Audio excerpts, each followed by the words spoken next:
La Minute Littéraire avec Sabina. Sabina, bonjour. Bonjour Hervé, bonjour aux auditeurs. Alors, tu vas nous parler de quel livre aujourd'hui ? Alors là, je vais vous parler d'un roman jeunesse qui s'appelle Le mur des apparences. Donc rien que le titre, on se doute que ça va parler un peu de réseaux sociaux au moins. Puisque pour les non-initiés, s'il en reste, le mur, c'est effectivement ce qui apparaît avec le fil de discussion, les photos qu'on met sur les réseaux sociaux. Oui. Donc c'est très prisé des jeunes. Et là, ça s'adresse à des adolescents, mais moi, je l'ai lu avec plaisir. Bon, évidemment, je connais un peu les techniques, enfin, quand je dis un peu, je connais les techniques des romans, des choses comme ça, enfin, tout ce qui est structure et tout. J'ai assez vite perçu le pourquoi du comment et comment le final, mais sinon, ça se présente comme un thriller et c'est intéressant pour les jeunes parce que ça se lit très facilement. Alors, tu l'as lu avec ton regard de maman ? Tu l'as lu avec du recul, comme si tu étais une ado ? Suivant les moments, parce que bon, comme évidemment ce sont des jeunes qui sont au lycée, ils sont en première, je l'ai vu avec mon regard d'ancienne enseignante. Oui.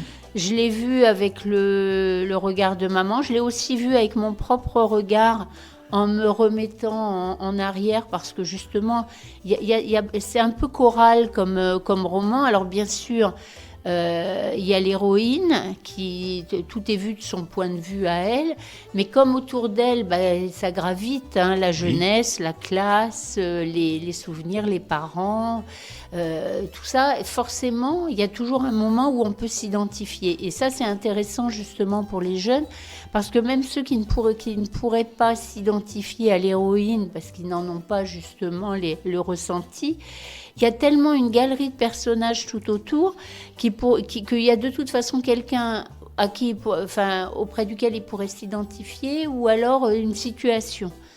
Parce que justement, alors je vais vous raconter un tout petit peu l'histoire sans dévoiler, parce que comme ça se présente, en fait, l'héroïne va enquêter. Et du coup, il ne faut pas dévoiler. C'est toujours l'exercice périlleux d'en dire sans en dire trop. Alors, pour moi, c'est un vrai roman initiatique parce que c'est l'histoire d'une jeune fille qui s'appelle Justine. Et le prénom n'est pas choisi par hasard parce que justement, ça va être un peu son parcours, parce qu'elle est prise de justice, parce que c'est une gamine qui, depuis l'école primaire, se fait harceler. Pourtant, bon, elle semble pas repoussante, mais c'est une première de la classe, un peu comme Coluche qui disait les premiers de la classe, voilà. Et du coup, elle est mal dans sa peau. Et le fait qu'elle soit mal dans sa peau, finalement, elle prête le flanc à des tas de... Mais ça va loin dans le harcèlement, parce qu'il y a du harcèlement physique et du harcèlement moral. Elle se prend des gifles, des crachats. On lui dit même qu'elle devrait se suicider vu ce qu'elle représente. Enfin, et au fur et à mesure qu'elle grandit dans les classes, elle se protège de plus en plus et elle vit entre les quatre murs de sa chambre où elle bosse et où elle croit qu'elle adore bosser, parce c'est vraiment une excellente élève. Et ses parents qui, eux, alors c'est un couple de gens assez modestes. Lui, il est ouvrier et la mère est nounou, elle est assistante maternelle. Mais alors, c'est un couple qui, d'une bienveillance et d'une justesse par rapport à l'éducation.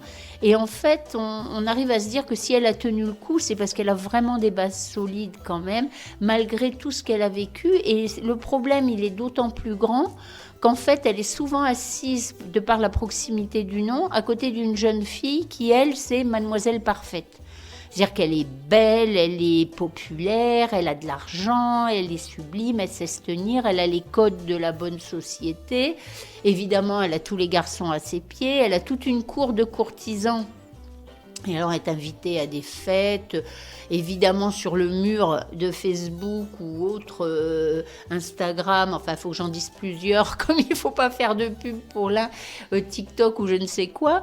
Elle est toujours face à des mers des Caraïbes. Elle est forcément au ski, puis elle est forcément très bonne au ski, puisque effectivement, elle a fait de la danse classique, elle est allée au ski très jeune. Enfin, toutes ces apparences de bonheur parfait.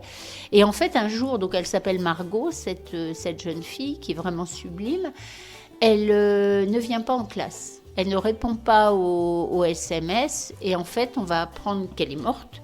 Et un peu plus tard, on apprend qu'elle s'est suicidée. Et là, Justine ne comprend pas, parce que pour elle, elle était... à la fois, c'était un modèle, mais c'était même pas un modèle tellement elle était inaccessible. Pour elle, les fées s'étaient penchés sur son berceau, le berceau de Margot, et puis elle l'avait oublié, elle, au passage. Elle avait eu que des fées de seconde zone, quoi. Alors, du coup, là, elle comprend pas et elle va se mettre en quête de trouver la réponse à pourquoi. Pourquoi est-ce que quand on a tout, on en arrive à s'ouvrir les veines dans une baignoire un matin au lieu d'aller au lycée, quoi.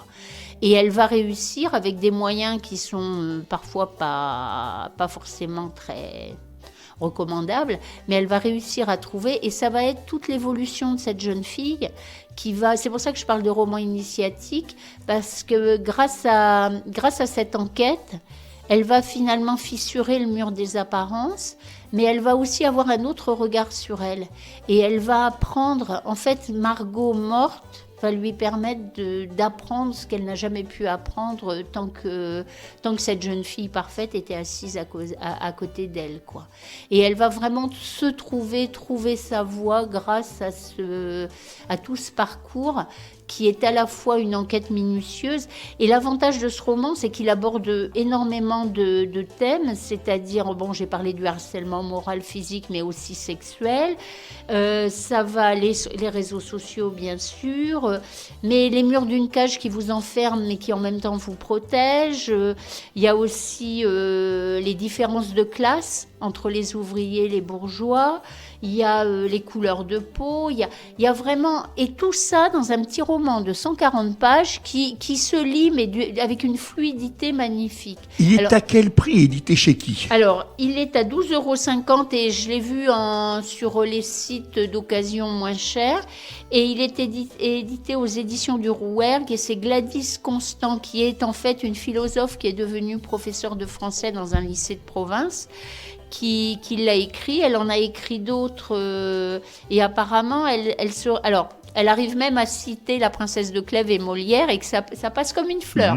Donc c'est quand même extrêmement intéressant, et c'est vraiment un livre à la fois agréable à lire et qui relève plein de problèmes de société. Sabina, nous arrivons au terme de cette chronique. Tu peux donner aux auditeurs et auditrices les adresses de tes cabinets?